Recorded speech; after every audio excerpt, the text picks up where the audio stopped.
Sawadee Kap, February the 1st. One day ahead, 1 month ahead. Just deal with it. I'm always ahead. So our letter for today, remember I mentioned the chicken head? Well, now today I'm very excited because I get to show you the chicken head. See how that looks like a chicken head? So that is a consonant or a letter of which there are 44 frigging consonants. Yes, 44 consonants in my little Learn Thai flashcards. 44 consonants and 43 freaking vowels. Damn! So yeah, I gotta learn 87 fucking little crypto symbols. But this is the one that I first picked up off the internet, whatever, because I say guy all the time, because chicken is by far the most popular protein in Thailand. They don't do a lot of nua. Nua is beef. I haven't really known that word until recently. Moo, you've heard me say a million freaking times, because that's my favorite protein in Thailand, pork. So anyway, it's like I said, like the letter I in English, it's a letter of the alphabet, and it's also a word. I am doing this, I want that, whatever. So this is the same deal. Guy, and it's G-A-I, right? And that's how it looks. So there you go. There's your first consonant, my first consonant. And once again, guy means chicken, but this is also, you'll see, in a bunch of letters after it. And one of the reasons Thai is so difficult is you see the little chart here, and that means you start medium and dip down low.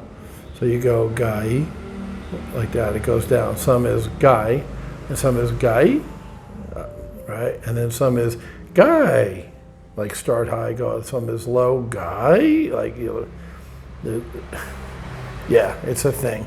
87 symbols, and each one of them is pronounced with a certain tone, going from a flat line up, going from a flat line down, starting high and ending low, starting low and ending middle. So yeah, actually when I say ending low, you start high, you end mid. You start low and end mid. You start mid and end mid. Or you start mid, end high, start mid, end low. You get all that? Yeah, me neither. Guy. I'm just trying to learn the guy. I'll worry about the friggin' tone shit later. That's card number 1. Let's start in the very beginning. A very good place to start. So yeah, this is for kids. You know, maybe kindergarten they learn the alphabet, but that's where I'm at. I'm starting from scratch with Thai, so I'm gonna, like I said, learn the alphabet, and the flashcards help me. They're just a tool to help me remember, and I can review it, because that's the big thing, is that the couple of times I've tried to learn Thai, I haven't stuck with it. Number 1, consistency is huge, and number 2, I haven't reinforced it. You gotta do repetitive over and over and over again. So that's why I got the flashcards. They were like 150 baht, $5. And I got food, and I got the alphabet. I'll start with the alphabet. So guy, our first letter, chicken head. Guy, you can see where it looks like a chicken, right? A little bit, the head. Yeah, I did too. So February 1st, as I said, I am faster than you guys, blinding speed. So I get to talk about personal initiative for February 1st. Well, February is personal initiative. February 1st is the best job goes to the one who can get it done without passing the buck or coming back with alibis. Wow. We often discover that people we view as overnight successes have in fact labored for years in obscurity before they were finally recognized and rewarded for their contributions. Success is a cumulative effort. The journey to the top in any field is usually long and requires careful planning. If you want to climb the first rung on the ladder of success, you must always take the initiative to get the job done, even when you find it less than challenging or even unpleasant. Eventually, you'll earn your reward. You will become the boss, the leader, because you have developed the habit of taking the initiative to get the job done. You will get the best jobs because you've proven that you are dependable by accepting responsibility for your actions and your future. Yeah. So if you want to be a boss, act like one. If you want to be a boss, dress like one, right? Remember the whole dress for success thing in the 90s? I mean, there's something to that. If you're just doing bare minimum, to get by,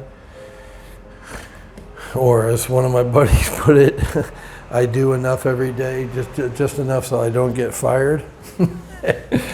That's cool, and he's getting paid and he's happy. He's got a family now. He was a single guy, used to raise hell, and he's got a wife and a kid now. And she came with a kid, and then they had another one.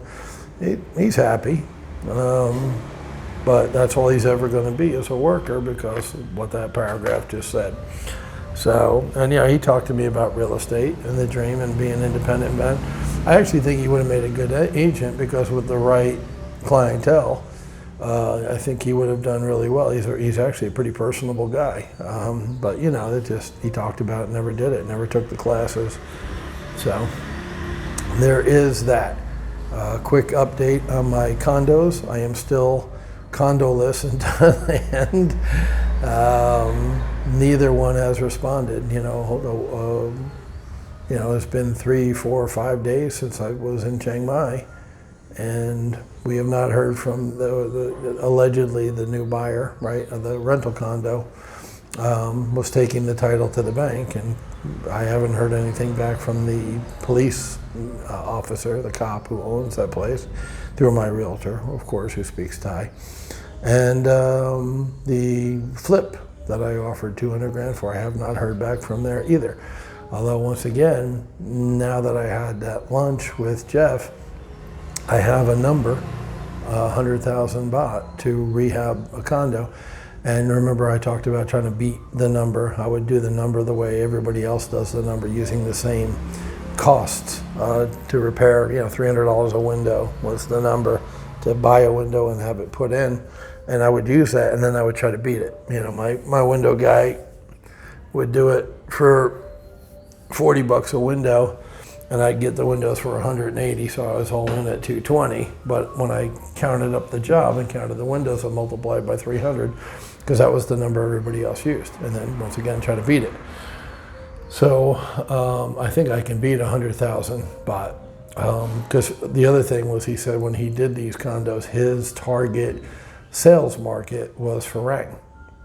And so he did Western stuff, which costs more, especially here. So I'm thinking if I just do it Thai level, like every other one in the building, and keep the budget low, so as to make it more appropriate for the type of renter I'm going to get there, 3,000 to 5,000 baht a month. So that's $100 to $150, roughly $160 a month. You're not going to do Western shit. You're not going to put in a full kitchen. It's a studio apartment, so there really isn't room to do a kitchen. This guy's got like a desk set up in the corner. He's got a couch, a TV, a bed, and then a rice cooker on a shelf, a little small table, and a refrigerator. So it's his kitchen, and the bathroom, of course. It's his kitchen, it's his bathroom, it's his living room, it's his office, it's his bedroom, studio. You try to cram everything into one space. And he's got a lot in there. It's only 310 square feet, right? 31 square meters. I saw others that were much more open and didn't have as much crap, but they look almost as useful. I mean, they had the furniture, done differently. There's more open space. The ones that were sold for 800,000 baht, 26 grand US. So I'll probably, the interior designer that I am, I'll probably redo some of the furniture in there. I'm thinking move the bed over where the couch was, get it out of the way, get it away from the kitchen, put the living room, put the couch in the middle, replace the tube TV with a flat panel TV, and I can get that for less than $100 US off of the Lazada, I call it. Which is the Amazon of Thailand. It's mail order place, whatever. Just look on the website, push a button, takes the money out of my account, easy, convenient, and I can get it just shipped right to the condo. And then all I need also at the same time, I'll order the bracket that holds the TV up on the wall.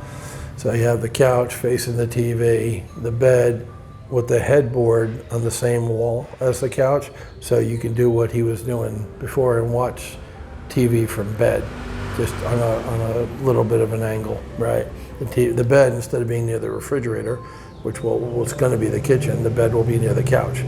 So the bed, the couch, the TV over on the other wall, so both can see. You can watch TV from bed or from the couch. I think that makes more sense, because right now where the couch is, you can't see the TV. Obviously it was facing the bed directly, and the couch was facing the kitchen and the bathroom. Made no sense. And then on the right-hand side, I'll put the little desk, little office area. And on the left-hand side, where the refrigerator is now, that will stay. And in addition to the shelf, I'll get rid of the table, which sucks, but there's no room, and put a countertop that he can cook on and chop food, and 2-burner stove, which it doesn't have now, a sink, which it doesn't have now. And then probably what I'll do is get 2 bar stools, and part of the countertop that you can use to prep food will be your eating area once the food's prepped. That's the best solution I can come up with, since I'm taking away the table and 2 chairs. There's just no room. It's 310 square feet. There's no room for the table and the kitchen. So they'll have to do the bar stool on the kitchen counter thing to eat. It is what it is. It's a studio apartment. It's $3,000 baht a month. It's not the friggin' Ritz-Carlton. So, I'll just have to deal. Like I said, I'll do the best I can in the space, but that layout makes a lot more sense to me than the way it's laid out now. And that might make it a little bit more open, because with the bed over by where you walk in, that should make the middle of the room a little bit more open, and the TV going from that wide to a flat screen will also free up some space, putting it on the wall. And there won't be anything else on that wall except the big wardrobe, which will be across from the bed to get dressed. And like on that right-hand side, that's where the desk is going to go. That'll be the computer office area, because a lot of people work on the internet, and digital nomads in Chiang Mai. So a poor Farang or a backpacker Farang or a Farang on a budget might rent that place. Especially with the TV. I'm planning on putting a 43-inch TV. That helps sell my flips. Back in America, I put 55-inch TVs in there. I got from Walmart.com, refurbished, and $200. And I don't know about the refurbished here, but I'll do the same thing. I'll put a 43-inch, which is big for TVs here, Thai people. So that will be a wow factor, Robin Thompson used to call it on flips. Doing a stainless steel kitchen and body sprays in a shower of a $120,000 house is unexpected, and that will help sell that house fast. So I hope this will get the apartment rented, assuming the financing falls through or whatever. Who knows? I might have lost it by not acting quick enough. And I was very surprised that the guy just gave the title to the property to this buyer. Showed up. He didn't know him or anything like that. So I learned that when he handed my realtor the title, next time I'll grab it. I'll take the title, because that controls the deal. He couldn't have sold it to the guy the next day if I had had the title. Just like I can't buy it because buyer number 2 has the title. So I'm learning as I go. If I lose it, if I don't get it, I learned a valuable lesson. Grab the friggin' title, make the deal right then, hold the title. You can always change your mind later. Kind of like putting a binder deposit down in America. A lot of people put binders down and then don't buy the property. I need to grab that title. Just, obviously you don't do that in America. Nobody's going to give you the friggin' deed to the property, right? But unless you're doing the deal that night. So live and learn. That's one difference here. And then the other one, like I said, it's actually a good thing. I'm glad that they didn't give her an answer right away on the flip one, because I came in, as I said, half price. And they're actually considering it. They're trying to figure out how desperate they are, how much they need money, and what are the chances they're going to get offered more than that for the gut job, right? Because, like I said, that place is in rough shape. It literally needs to be demoed completely down to the wall, if not the studs, and all that shit removed. And I'm going to pay for that. Number one, I don't want to deal with it. Like I said, it's incredibly stinky fucking place. But I wouldn't know where to put the dumpster. Like, I wouldn't know where to dispose of that shit. I'm sure the Thai people have a place to do it. They know, I don't. I'm happy to pay the labor to demo that place. And then I found that guy who was flipping condos. I picked his brain a little bit. I have a couple places to go. And Jeff also used to do this, like I said, so he knows some places to go. I got to find the Floor and Decors. I got to find the bargain places and closeouts where I can buy good tile, big 20 by 20 inch porcelain tile, which looks great, for pennies on the dollars, or less bought than the big box store. TOA is like the Home Depot, Lowe's here, so I don't want to buy shit from TOA. I want to buy from the little small shops in a little small space that are doing closeouts, leftover tile, crap like that.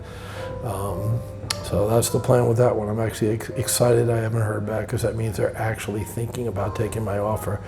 And that's a good start to my flipping here in Thailand if I can get an 800,000 baht, $26,000 condo for 200,000 baht. That's $6,000.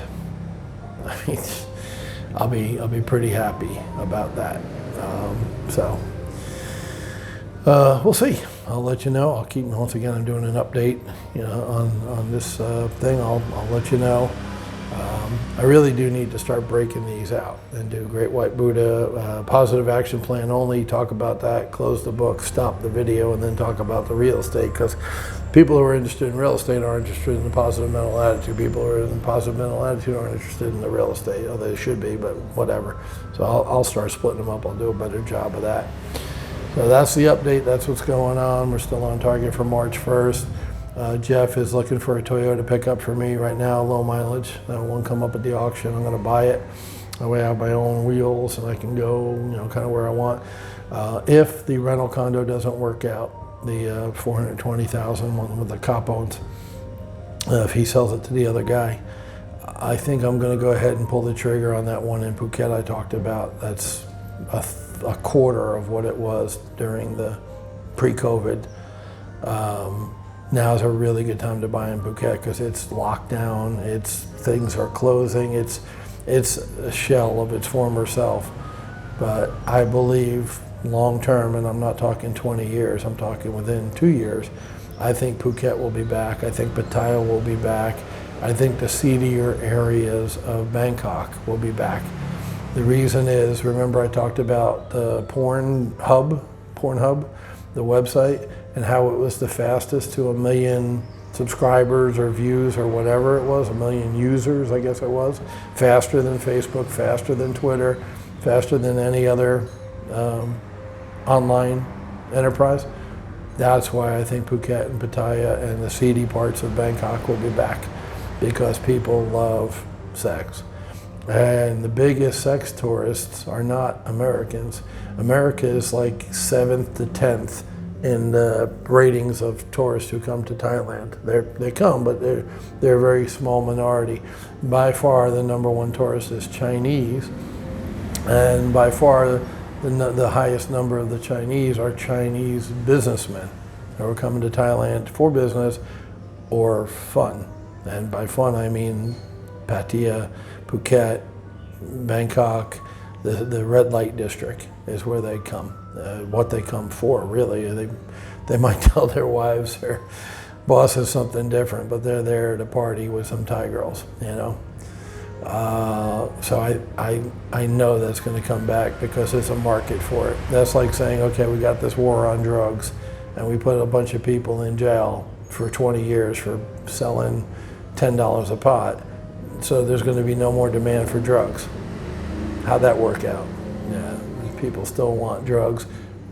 Chinese businessmen and others. I'm not picking on them. I'm just saying that's the #1 customer. They want to come to Thailand and have sex. So I want to pick at least one up in each of those 3 cities I just mentioned. And this one in Phuket is so friggin' cheap. It's calling my name. So I'm waiting for the blue room from the cop in Chiang Mai. If I don't get it in, I don't know, a week, I'll ask my realtor how long it typically takes to find out whether yes or no on financing here. And once that deadline goes, I'll have her call him and say, he's about to shuffle on, what do you want to do? And if he doesn't want to pull the trigger at that point, then I'll go buy in a town 9 hours away, which doesn't make me comfortable.